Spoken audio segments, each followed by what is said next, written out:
Welcome to special focus. నేను రాజేశ్వరి. కుంభమేళాలో చేసే పుణ్యస్నానాలు మాత్రమే కాదు, కుంభమేళాలో అనాదిగా వస్తున్న కొన్ని దివ్యమైన అంశాలు కూడా ఉన్నాయి. ముస్లిం రాజులు, బ్రిటిష్ పాలకులు మాత్రమే కాదు, స్వాతంత్రం పొందిన తర్వాత కూడా మన పాలకులు మన నుంచి దూరం చేసిన అంశాలున్నాయి. అవేంటో తెలుసుకుంటే గగురుపాటు కలుగుతుంది. భారతదేశ ప్రజాస్వామ్యాన్ని ఇంత పక్షపాతంతో నింపేశారా అనే ఏవగింపు కలుగుతుంది. 450 ఏళ్లు విదేశీ పాలకులతో పాటు 70 ఏళ్ల పాటు స్వదేశీ పాలకులు తొక్కిపెట్టిన అంశాలేంటి? హిందువుల సెంటిమెంట్లతో ముడిపడిన అక్కడి అంశాలేంటి?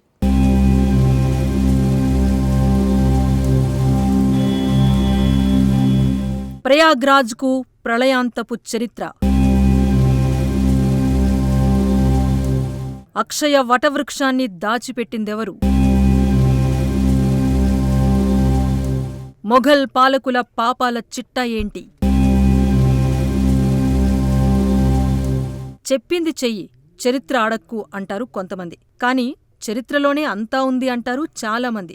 ఏ పోరాటమైనా, జాతులన్నీ ఉనికి కోసం చేసే ఆరాటమైనా చరిత్రలోనే దాగున్నాయి. కుంభమేళా సాక్షిగా హిందువులకు శతాబ్దాలుగా జరుగుతున్న అన్యాయమేంటనేది తెలుసుకున్న కొద్దీ ఇంకా తెలుసుకోవాలనిపిస్తోంది. అందులో అన్నింటికన్నా ఆసక్తికరమైన అంశమేంటంటే, ప్రయాగ్రాజ్లో కుంభమేళా జరిగే స్థలంలో ఉన్న ఊడలమర్రి చెట్టు కహాని. ఈ ఊడల మర్రి చెట్టునే అక్షయ వటవృక్షంగా పేర్కొంటారు. ఈ అక్షయ వటవృక్షానికి ఎందుకా పేరొచ్చింది? హిందువులకు ఉన్న సెంటిమెంట్స్ ఏంటి? ఆ చెట్టుకు ఉన్న పౌరాణిక ప్రాశస్త్యమేంటి?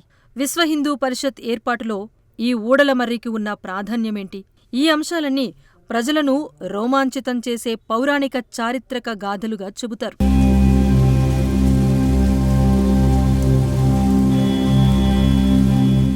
ఈ అక్షయ వటవృక్షం నేపథ్యం గురించి తెలుసుకునే ముందు భారతీయుల సెంటిమెంట్లను దెబ్బతీసేందుకు అసలు మొఘల్ పాలకులు ఏం చేశారో తెలుసుకుంటే సమయోచితంగా ఉంటుందేమో. ప్రయాగ్రాజ్ త్రివేణీ సంగమం ఒడ్డున ఉన్న ఈ వటవృక్షాన్నే అక్షయ వటవృక్షంగా పిలుస్తారు. ఇది నాశనం లేనిదిగా, అజరామరమైందిగా పురాణాలు చెబుతున్నాయి. ఈ చెట్టు దగ్గరే పాతాళపురి టెంపుల్ కూడా ఉంది. దీని అడుగునే సరస్వతీ నది, గంగా, యమునా నదులతో కూడిన బావి ఉంది. ఆ బావి గుండానే సరస్వతి అంతర్వాహినిగా ప్రవహిస్తుంది అంటారు. ఈ వటవృక్షాన్ని దర్శనం చేసుకున్నంత మాత్రనే మనుషులు చేసిన సర్వ పాపాలూ తొలగిపోతాయని, మరుజన్మ లేకుండా విముక్తి కలుగుతుందని భక్తులంతా భావిస్తారు.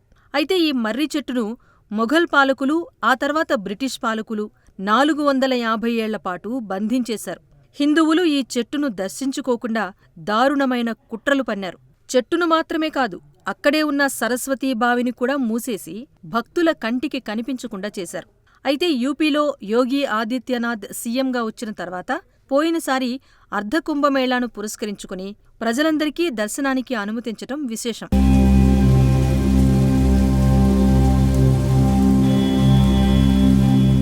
త్రేతాయుగంలో సీతారామ లక్ష్మణులు అడవిబాట పట్టినప్పుడు గంగానది దాటిన తర్వాత ఈ చెట్టు నీడలోనే సేద తీరారంట. ఆ చెట్టు కిందకు చేరగానే సీతమ్మకు ఎంతో ఓపిక వచ్చిందంట. ఎంతో ప్రాణశక్తి పుంజుకున్నట్టుగా అనిపించింది అని పురాణాలు చెబుతున్నాయి. తనకు మరుజన్మ లేకుండా చెయ్యాలని సీతమ్మ ఆ చెట్టు కిందనే కోరుకుందంటారు.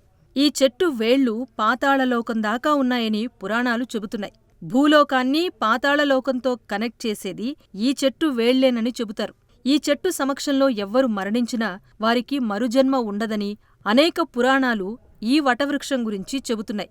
అందుకే అనాదిగా ఈ చెట్టు కిందనే పెద్దలకు పిండ ప్రదానాలు చేసే సాంప్రదాయం ఏర్పడిందంట. ప్రళయకాలంలో శ్రీమహావిష్ణువు సర్వచరాచర సృష్టి బీజాలను ఒడిసిపట్టుకుని బాలముకుందుడి అవతారంలో ఈ చెట్టు ఆకులపైనే 6 నెలలపాటు ఉన్నాడంట. ప్రళయం ముగిసిపోయి జలాలన్నీ ఇంకిపోయిన తర్వాత తన దగ్గరున్న సృష్టి బీజాలతో మళ్లీ సృష్టి రచన చేశాడు అని హిందూ పురాణాలు చెబుతున్నాయి. అందుకే ఈ చెట్టును హిందువులంతా మహామహిమాన్వితమైందిగా భావిస్తారు. దాన్ని దర్శించుకునేందుకు పోటీ పడతారు. దాని చుట్టూ ప్రదక్షిణలు చేస్తారు.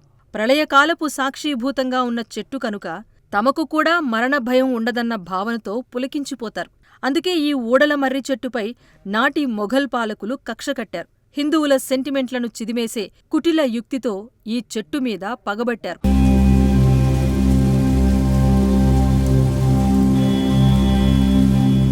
హిందువులు అన్నా, హిందూ సెంటిమెంట్లన్నా ఏమాత్రం గిట్టని మొఘలులు దీన్ని 23 సార్లు ధ్వంసం చేశారంట. ముందుగా 17వ శతాబ్దంలో ఆనాటి అక్బర్ ఈ చెట్టును హిందువులకు కనిపించకుండా చేయాలనే కుట్రతో చెట్టును ధ్వంసం చేశాడు. అక్కడే ఉన్న మిగతా చారిత్రక, పౌరాణిక ఆలయాలను కూడా నేలకూల్చేశాడు. అక్బర్ మరింత కసితో అక్షయ వటవృక్షం ఉన్న చోటనే తన రాణుల కోసం మహల్ను కట్టాడు. హిందువులు పవిత్రంగా భావించే చెట్టు ఉన్న చోట తాను పడకగదిలా మార్చుకున్నాడన్నమాట. అయినా ఈ చెట్టు మళ్లీ చిగురిస్తూనే వచ్చింది. మళ్లీ ఊడలు వేయటం మొదలుపెట్టింది. ఇక అక్బర్ తర్వాత ఆయన కొడుకు జహంగీర్ కూడా అదే పద్ధతి ఫాలో అయ్యాడు. తండ్రికన్నా మరో అడుగు ముందుకేసి ఓ పెద్ద ఇనుప పలకను ఎర్రగా కాల్చి అక్షయ వటవృక్షం వేళ్ల కింద పెట్టేశాడు. ఇక శాశ్వతంగా ఆ చెట్టు మొలకెత్తకుండా పోతుందని భావించాడు. అయినా ఈ చెట్టు మళ్లీ చిగురించింది, తన ఉనికిని చాటుకుంది.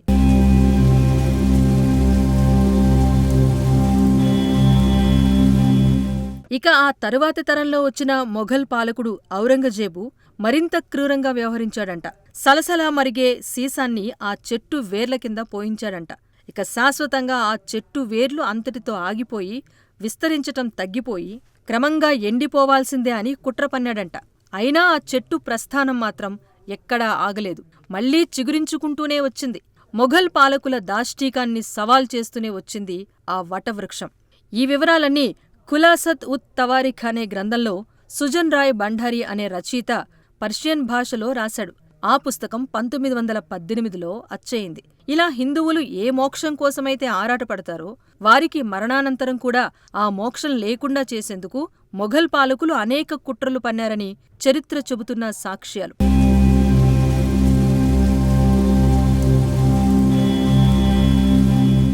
హిందువుల పట్ల మొఘలుల ట్రీట్మెంట్ అలా ఉంటే ఇక బ్రిటిష్ వారు కూడా అదే పద్ధతి ఫాలో అయ్యారు.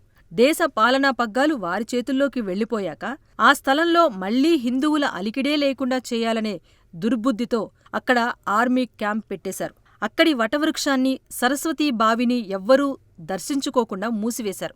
బ్రిటిష్ హయాంలో పరిస్థితి అలా ఉంటే భారత స్వాతంత్ర్యం తర్వాత మన స్వదేశీ పాలకులు కూడా అదే పద్ధతి ఫాలో అవటం గమనార్హం. వటవృక్షం, సరస్వతీబావి ఉన్న స్థలాన్ని ఆయుధాగారంగా మార్చేశారు. అటువైపు సామాన్య పౌరులు, హిందూ భక్తులు ఎవ్వరూ రాకుండా మూసేశారు. ముస్లిం రాజులు, బ్రిటిష్ పాలకులు, స్వదేశీ ఏలికలు ఇలా ఆ ముగ్గురూ కూడా హిందువుల సెంటిమెంట్లను శాశ్వతంగా సమాధి చేసే కుట్రలో విజయవంతంగానే పాల్గొన్నాయి. ముస్లింలు, బ్రిటిష్ పాలకులు కలిసి 450 ఏళ్లపాటు ఈ చారిత్రక పౌరాణిక వటవృక్షాన్ని బంధిస్తే స్వాతంత్ర్యం వచ్చిన తర్వాత మన పాలకులు 70 ఏళ్లపాటు దాన్ని దాచిపెట్టేశారు. ఇలా మొత్తం 520 ఏళ్లు సంకెళ్లలోనే బంధించారని చరిత్రకారులు చెబుతున్నారు. యూపీలో యోగి వచ్చిన తర్వాత కేంద్రంలో మోదీ ఆధ్వర్యంలో మాత్రమే ఈ వటవృక్షం సంకెళ్లు తెగిపోయాయి. ఏడాది పొడవునా దీన్ని ఓపెన్ చేసి పెట్టారు.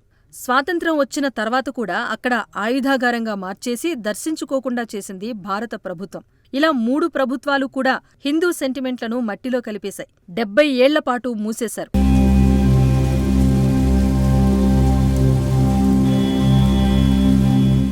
భారతీయ పురాణాల్లో ఈ చెట్టు గురించి ఇంకో గాథ కూడా ఉంది. నారదుడు ఓసారి నారాయణుడి దివ్యశక్తి ప్రభావాన్ని తెలుసుకోవాలి అనుకున్నాడంట. స్వామీ, మీ దివ్యశక్తి ఏంటో చూడాలని ఉంది అన్నాడంట. అప్పుడు నారాయణుడు భయంకరమైన ప్రళయాన్ని సృష్టించాడట. ఆ జల ప్రళయంతో ప్రపంచమంతా మునిగిపోయింది. కాని అక్షయ వటవృక్షం పైభాగం ఒక్కటే ఆ వరదలో కూడా తేలియాడుతూ ఉండిపోయిందంట. అందుకే దీనికి అక్షయ వటవృక్షం అనే పేరొచ్చింది. అందుకే ఇది హిందువులకు దివ్యక్షేత్రంగా ఇప్పటికీ వర్ధిల్లుతోంది.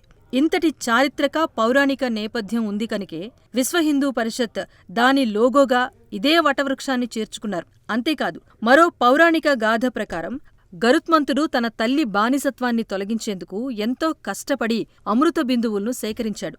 ఆ గాథ చోటు చేసుకుంది కూడా ఇక్కడే.